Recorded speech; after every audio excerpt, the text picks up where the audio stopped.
Trial balance का question number 3 देखो, आपके सामने स्क्रीन पे है।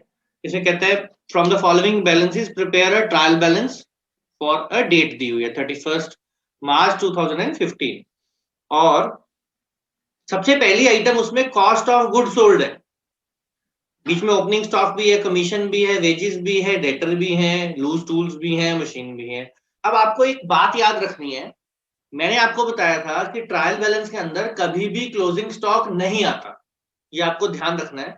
क्लोजिंग स्टॉक ट्रायल बैलेंस के अंदर नहीं आता एक्सेप्ट इन सर्टेन सर्कमस्टांसेस, जिसमें से पहला सर्कमस्टांस ये है कि आपको क्वेश्चन में कॉस्ट ऑफ गुड सोल्ड दे रखे हो, जैसे ये आपका क्वेश्चन मैंने अभी आपको शेयर किया हुआ था ये वाला। दूसरी चीज, या तो cost of good sold, COGS बोलते हैं इसको, कॉस्ट ऑफ गुड सोल्ड को शॉर्ट में कॉग्स बोलते हैं, इसको मर्केंटाइजिंग कॉस्ट भी बोलते हैं, ठीक है जी, या ये परचेजर रजिस्टर। अगर ये दो चीजें आपको डेटा में दे रखी हो तो आपको चेक करना पड़ता है कि हो सकता है क्लोजिंग स्टॉक को आपको इंक्लूड करना पड़े। क्यों करना पड़े वो मैं समझाऊंगा, पर पहले आपको यह समझना है कि जब कॉग्स क्वेश्चन में दे रखी है या परचेज एडजस्टेड क्वेश्चन में दे रखी है तो आपको क्लोजिंग स्टॉक ट्रायल बैलेंस में लेना होता है। अब हम समझते हैं क्यों लेना होता है। देखो, नॉर्मली आपको ये चीजें opening stock, purchases, direct expenses, direct expenses का मतलब होता है जो फैक्ट्री में होते हैं, फैक्ट्री में किए जाते हैं।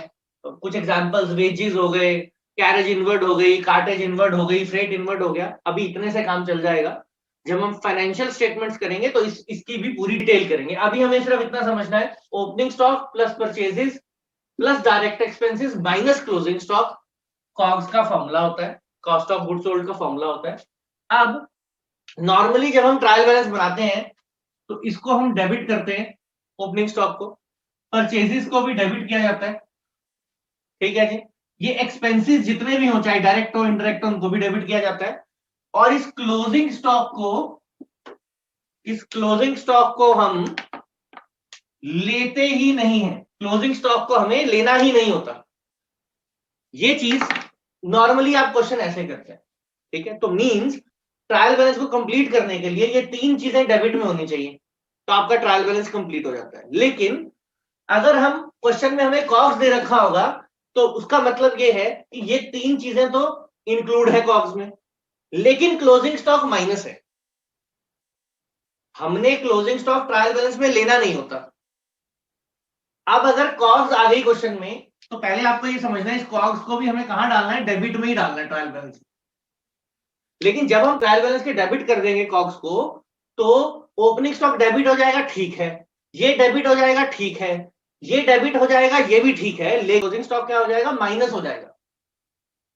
तो which is wrong, closing stock को लेना नहीं होता, लेकिन उसको इन तीन आइटम्स में से माइनस नहीं करना होता। अगर क्वेश्चन में कॉग्स दे रखी हो तो हमें कॉग्स को डेबिट करना है और क्लोजिंग स्टॉक को भी डेबिट करना है। इन दोनों ही चीजों को हमें क्या करना है, डेबिट करना है। फिर आपको एक और चीज समझनी है, तो होगी बिल्कुल बेसिक, कि कॉग्स दे रखा हो, कॉग्स दे रखा होगा तो कॉग्स को डेबिट ले लो, क्लोजिंग स्टॉक को डेबिट ले लो। क्यों ले लो वो मैंने बता दिया, लेकिन आपको यह भी देखना है इन दोनों को तो डेबिट ले लो, पर इन तीनों को इंक्लूड नहीं करना है। डायरेक्ट एक्सपेंसेस जैसे मैंने बताया, वेजेस होते हैं, जो भी फैक्ट्री के एक्सपेंसेस होते हैं, अभी ज्यादा डिटेल आएगी नहीं आपको ट्रायल बैलेंस के, बाद में आती है, बाद में एक्सप्लेन करता हूं। तो इसको भी डेबिट में नहीं लेना, परचेजेस को भी डेबिट में नहीं लेना, और डायरेक्ट एक्सपेंसेस को भी जो है आपने डेबिट में नहीं लेना, ठीक है। क्यों, क्योंकि वो कॉग्स में ऑलरेडी इंक्लूड होते हैं, और ये जो है ये कॉग्स में से माइनस होता है, इसलिए इसको डेबिट में लेते हैं। तो नटशेल में हम ये बोल सकते हैं, क्लोजिंग स्टॉक कंप्लीट करने के लिए हमें क्या करना है, या तो ये तीन चीजें डेबिट करनी होती हैं, ठीक है जी, या फिर ये और ये, इन दोनों को डेबिट करना होगा।